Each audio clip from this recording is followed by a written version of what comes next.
અમારે ત્યાં તો ઝોમેટો સ્વિગી એવી છે, તમારે ત્યાં શું છે એ મને નથી ખબર, કે અજાણ્યા લોકો આપણને ગમતું હોય એવું જમવાનું આપણા કિસ્સામાંથી આપી જાય. હજી તો તમે ચાખ્યું નથી જે જમવાનું, એમાં તમે રેટિંગ આપવા માંડો.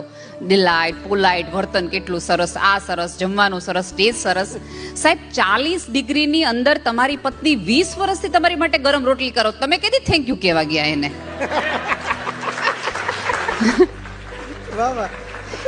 બહુ મોટી ગેરસમજણ થઈ ગઈ છે કે આપણા પોતાના હોય ને થેન્ક યુ સોરી થોડું કહેવાનું હોય. નહીં, એને જ જરૂર છે થેન્ક યુ અને સોરીની, અજાણ્યાને નહીં.